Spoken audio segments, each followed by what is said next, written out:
months into the deadly Israel-Hamas war, ominous shadow of Houthi aggression looms large. Drone from Yemen pierces Tel Aviv's defensive shield. Tel Aviv's peace crumbles under an audacious strike. Israel's retaliation ignites new missile nightmares. Retaliatory strike stokes fury and escalates chaos. Triple-edged threat, now Israel's worst nightmare?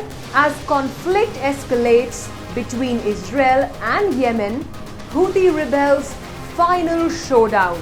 Is the Middle East on the brink of a large-scale war?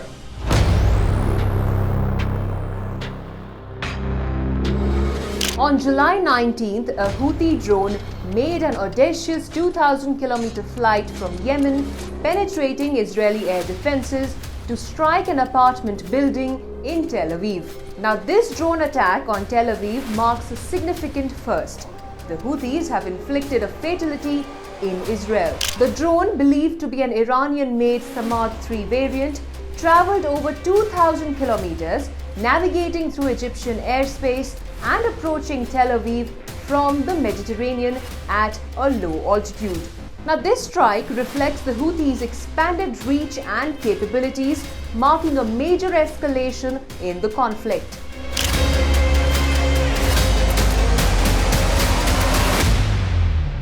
The immediate Israeli response came the following day, with a targeted airstrike on the Houthi-controlled port of Hodeidah in Yemen.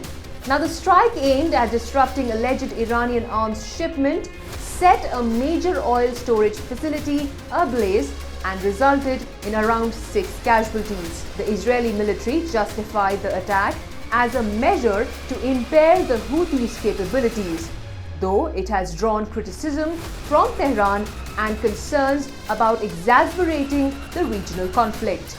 Now, the cycle of retaliation continued on July 21st, when the Houthis launched a long-range ballistic missile towards the Israeli port city of Eilat. However, Israeli air defenses intercepted the missile successfully, averting further damage. This marks another instance of the Houthis extending their operations beyond Yemen, highlighting their growing capability and the potential for widening the conflict. Now, this brings us to some crucial questions.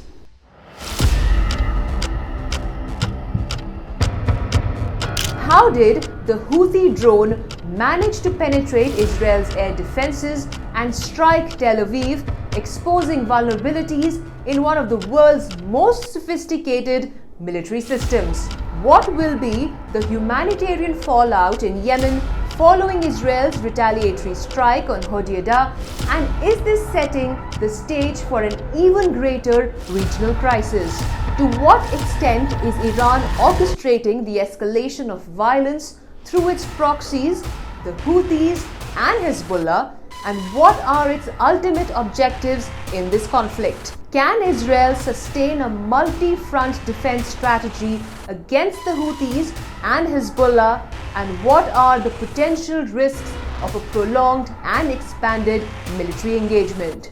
With the increasing involvement of regional powers, what are the real chances of brokering a ceasefire, or are we witnessing the start of a larger, uncontrollable conflict?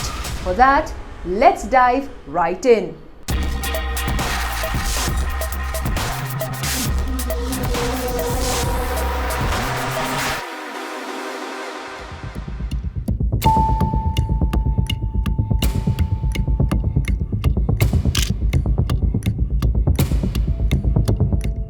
Now, the Houthis named the drone that struck Tel Aviv Jaffa, referencing the city of Jaffa, which was historically absorbed into Tel Aviv following the 1948 conflict. Houthi spokesman General Yahya Saree referred to Tel Aviv as Jaffa to emphasize its status as occupied, and also called it an unsafe area.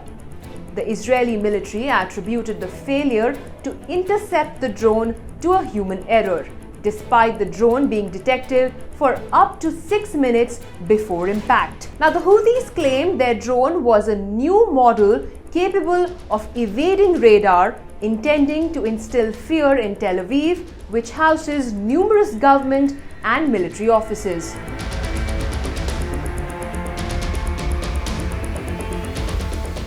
Now, Israel's strike on Hodeidah, a critical port for humanitarian aid, was aimed at disrupting Iranian arms supplies to the Houthis. The attack's impact, including casualties and a massive fire, underscores the broader geopolitical ramifications. Now, Israeli Defense Minister framed the attack as a warning to the Houthis, while reactions from Hezbollah and Houthi representatives signal a deepening of regional hostilities. Now, the attack's implications extend beyond immediate military objectives, potentially affecting aid flows and escalating regional tensions.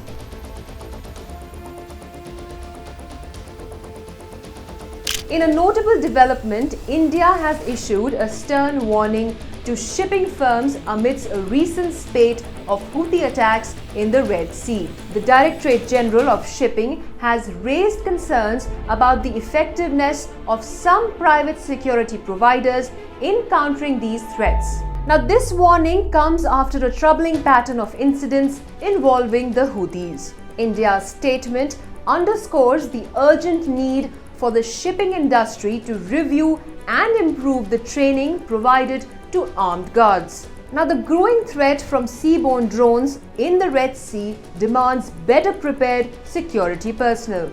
So, the recent attacks have not only disrupted global shipping routes, but have also forced firms to reroute vessels via longer and more expensive paths around southern Africa. Now, this rerouting has resulted in longer transit times and increased operational costs with significant economic implications, especially as the Iran-backed Houthis have also targeted India-bound ships.